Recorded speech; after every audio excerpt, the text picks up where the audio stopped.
اس کتاب میں امام مالک رحمۃ اللہ علیہ نے بھی سب سے پہلے یہ کوشش کی کہ میں اس کتاب میں احادیث کو فقہ کی ترتیب سے لکھوں، اس کو فقہی کتاب بنا دوں۔ تو اسی وجہ سے ہم یہ دیکھتے ہیں یہ حدیث کی کتاب بھی ہے، فقہ کی کتاب بھی ہے، اور اس کتاب میں ارلی سورسز جو ہیں ان کی روایات ہیں، اور الحمدللہ یہ کتاب ہمارے پاس موجود ہے۔ اس میں ڈیڈکشن بھی ہے، فتاویٰ بھی ہیں، امام مالک کی اپنی اجتہادات بھی ہیں، اور امام مالک کے اپنے اصول بھی موجود ہیں، اور ان اصولوں کو وہ بڑا ذوق و شوق سے بیان کرتے ہیں، اور بعض مقامات پر ان اصولوں کو ترجیح بھی دے دیتے ہیں، صرف اس وجہ سے کہ اس بنیاد پہ میں کہہ رہا ہوں کہ مدینہ کے جو لوگ تھے، مدینہ کے جو ٹیچرز ہیں میرے، یہ صحابہ کرام کی اولاد ہیں، تو میں ان سے جو حدیث روایت کر رہا ہوں اہل مدینہ کی، وہ اور پھر مدینہ والوں کا جو عمل ہے اس عمل کو میں ترجیح دوں گا بنسبت اس حدیث کے جو روایت تو ہوتی ہے مگر ہمارے ہاں اس پر عمل نہیں ہو پا رہا۔ یہ ان کا اپنا ایک اصول تھا جس کو علماء نے، یعنی مالکی علماء میں بھی بہت سے علماء نے اس کو پسند نہیں کیا، اور بہت سے دیگر علماء نے تو بالکل پسند نہیں کیا۔ وہ بس بنیادی ایک وجہ بتائی، انہوں نے کہا یہ کیا وجہ ہے کہ اگر مدینہ میں وہ حدیث رہے تو وہ اوتھینٹک ہے، اور مدینہ کے صحابہ نکل کے باہر چلے جائیں اور وہاں جا کے وہ حدیث بیان کریں تو وہاں اصول یہی ترجیح آ جائے اور حدیث کو چھوڑ دیا جائے۔ تو اس طرح کا جو اصول تھا ان کا، اس میں اپنی ایک لاجک تھی ان کی، مگر دیگر علماء نے اس کو پسند نہیں کیا۔ تو ناظرین، اس کتاب کی جو خوبی ہے وہ یہی ہے کہ اس میں بھی درایت اور روایت دونوں کو جمع کیا گیا ہے، اور کتاب کے اندر بے شمار فقہی مسائل ہیں، فقہی اصول ہیں، اور امام مالک رحمۃ اللہ علیہ کی اپنی درایت بھی، اپنا تفقہ بھی اس کتاب میں بڑی گہرائی سے نظر آتا ہے، اور اس گہرائی کو سمجھنے کے لیے بھی بڑے بڑے علماء نے ان سے پڑھنے کے لیے مدینہ کا رخ کیا، ان کی صحبت میں بیٹھے، امام شافعی جیسے، اور اسی طرح اور بہت سے اسٹوڈنٹ جو امام مالک کے تھے انہوں نے پڑھا ان سے۔ امام محمد بن حسن الشیبانی تشریف لائے، انہوں نے بھی امام مالک رحمۃ اللہ علیہ سے یہ کتاب بطور ایک شاگرد کے پڑھی، اور پھر اس کے بعد جب واپس گئے تو اپنی اسی کتاب میں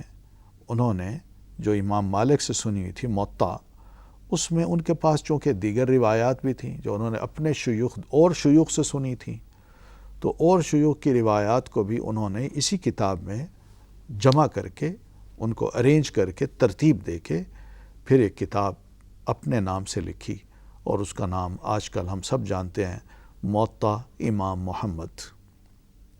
تو اس موطا میں جہاں امام مالک کی روایات ہیں، وہاں امام محمد رحمۃ اللہ علیہ کے اپنے بہت سے جو ٹیچرز ہیں ان کی بھی روایات موجود ہیں، تو اس لیے یہ ان کی موطا ہے۔ موطا امام مالک سے یہ مختلف ہے، تو وہ موطا بھی بنیاد اس کی یہی موطا امام مالک کی بنتی ہے۔ تو اس طرح اور بھی بہت سے اسٹوڈنٹ تھے اس کتاب کی اور صحیحین کی، یقین مانیے صرف اسی درایت کی بنیاد پہ، روایت اور درایت کی بنیاد پہ ان کتابوں کی جو خدمت ہوئی ہے وہ شاید کسی اور کتاب کی اتنی نہیں ہو سکی۔ اندلس کے اسکالرز نے ان تینوں کتابوں کی بڑی خدمت کی ہے، مغرب کے اسکالرز نے، ایک بڑی لمبی تاریخ ہے، بڑی لمبی فہرست ہے ان کی خدمات کی،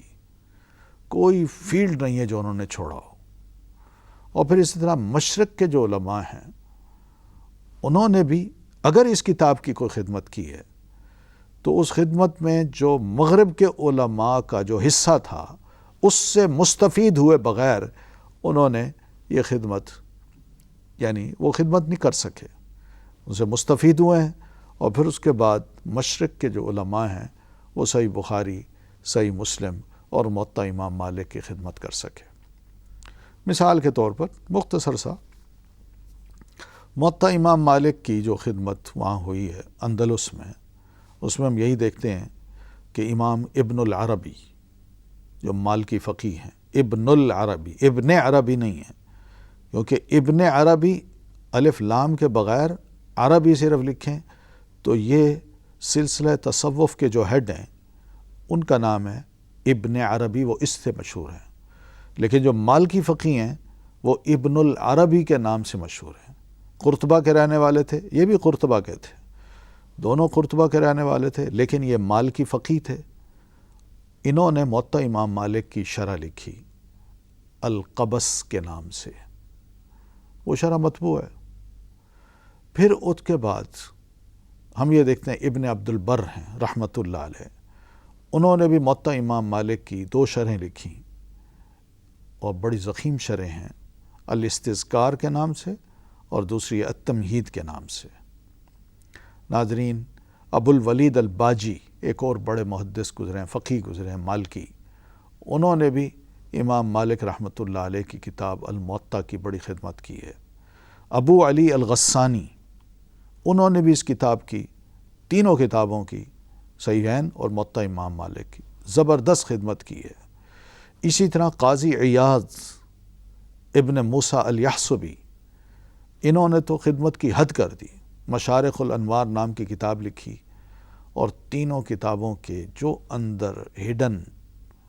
جو موتی تھے، خزانے تھے، ان کو نکال نکال کے خوب نکھارا کہ اس کتاب کو انسان پڑھتا جائے حیران ہوتا ہے کہ کیا کچھ ان تینوں کتابوں میں ہے،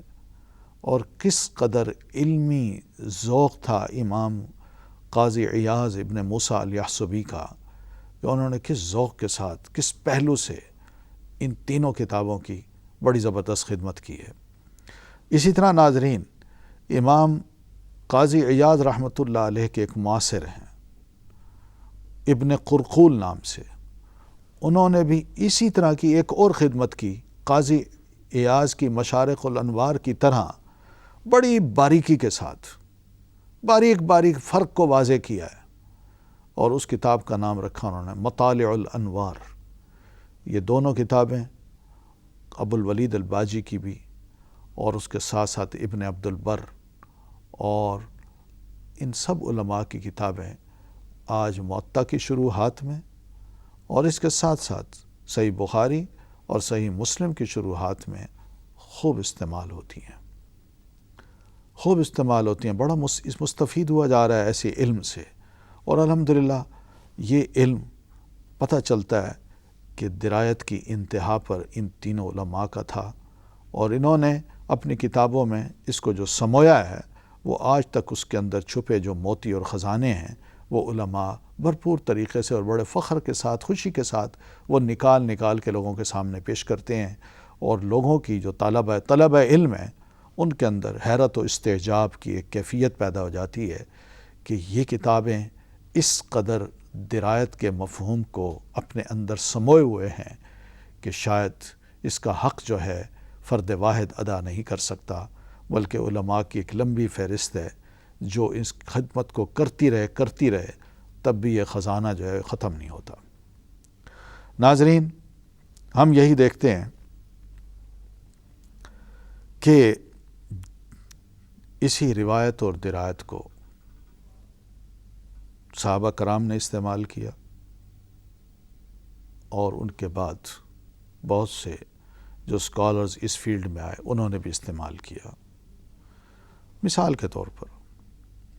سیدنا ابن عباس رضی اللہ تعالیٰ عنہما ہیں، چھوٹے ہیں، نبی علیہ الصلاۃ والتسلیم کا جب انتقال ہوا تو ان کی عمر 11-12 سال تھی۔ اپنی اسی عرصے کی کچھ باتیں وہ نریٹ کرتے ہیں۔ نبی صلی اللہ علیہ وسلم کی صحبت میں بیٹھ کے آپ سے جو کچھ سیکھا اس کی ایک چھوٹی سی جھلک یہ دیکھیے۔ آپ صلی اللہ علیہ وسلم کسی کھلی جگہ پہ نماز پڑھا رہے ہیں، غالباً منا ہے، آپ وہاں نماز پڑھا رہے ہیں، آپ آگے پیچھے صفیں بندھی ہوئی ہیں۔ ابن عباس رضی اللہ تعالیٰ عنہما کہتے ہیں کہ میں اپنی گدھی پہ بیٹھ کے میں آیا کہ میں بھی نماز پڑھوں. میں پہلی جو صف تھی، نبی علیہ السلام درمیان میں کھڑے ہیں، لمبی سی صف ہے. یہ آئے اور اپنی گدھی کے اوپر سے چلتے آئے اور گدھی کو چھوڑ دیا. نمازیوں کے آگے سے گدھی پہ سوار ہو کے آئے.